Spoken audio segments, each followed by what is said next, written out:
This is October 26th, approximately 11 a.m. This is a view of the east pasture. You can hear one of the roosters welcoming the sun. Next toward the house and my garden, across the street. I'm going to go take a walk in the rest of the farm. As I do, a little fighting rooster, a Rhode Island game rooster's having a crow fest. He likes the sun coming up. He's got beautiful colors. Chickens are robbing the milk. That's a portable milking stand that it's used. And the ducks, they're enjoying their maple leaves. Again, these are for the deep litter system that we use to absorb the nitrogen. More of the deep litter. It becomes compost as the chickens scratch into it. The goats have grazed through here. This was all brambles and poison ivy. Way too close to the house. We're having trouble with a possum, and there's the possum trap. So my grandfather put in this lane by pushing a hill down across this marsh. Marsh is peat. We used to graze this. It has some beautiful marsh marigolds.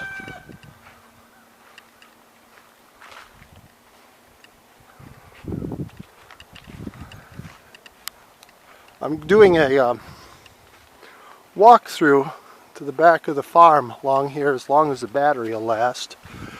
It's a poplar forest right here. We get some morel mushrooms come spring. Again, the goats have grazed that side off as opposed to this side. Where they graze, there'll be grass instead of the roughage. They like to eat goldenrods and rough grass. When you start giving them pretty grass, they start complaining. There's the roughage. So they actually convert rough terrain to better pasture for follow-on animals. Here we have some bittersweet. These are pretty, and they're good for the birds.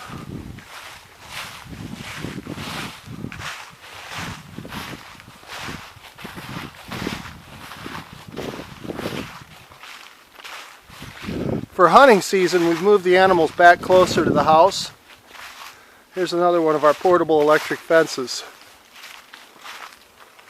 This will be another spot we graze in between the 2 weeks in between hunting. We can let them out here. We don't want somebody to mistake a goat for a deer. City people do that kind of thing. Here's another one of our paddock fences. From when I was growing up, you can see the log tie there next to some of the oak. In 1980, this was all clear ground.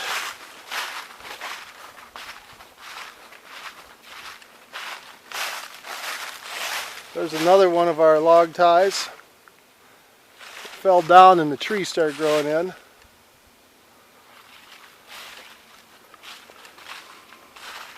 I find it amazing, a little time when I went to the Army, what happened back here is more than one guy can clear by hand. One of our massive oaks, that one was here from long ago.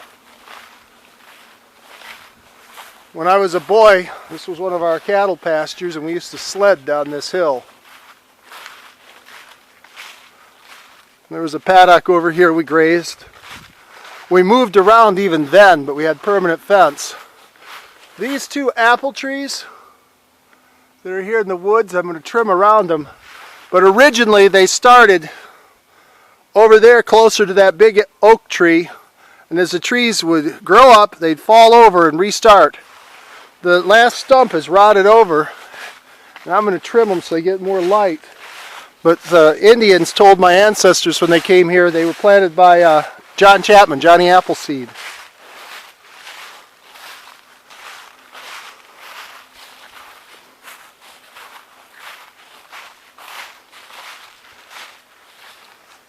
That's looking over towards Tony and Alyssa's house.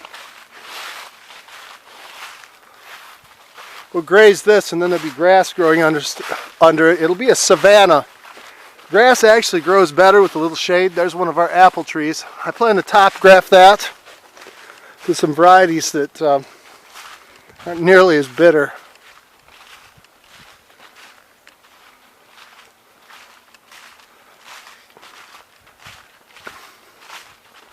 We're going to make this into a portable chicken coop.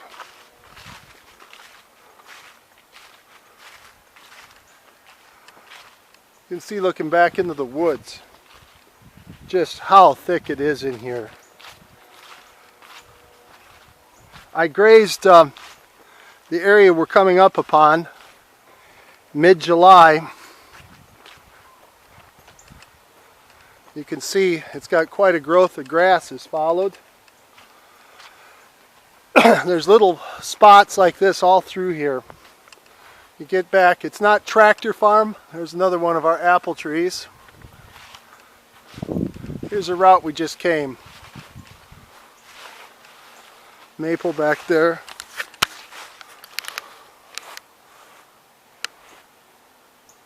One of the deer stands.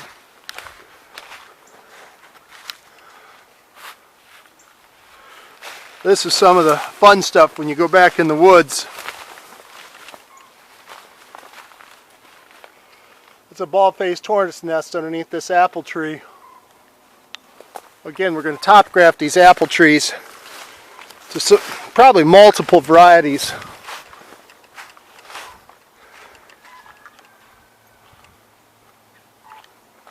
Another one of the apple trees there. Trim some of this woodland out as it goes to make more pasture. We may have small crop fields, so it'll be more along the style of gardens. Use my ancestors' techniques.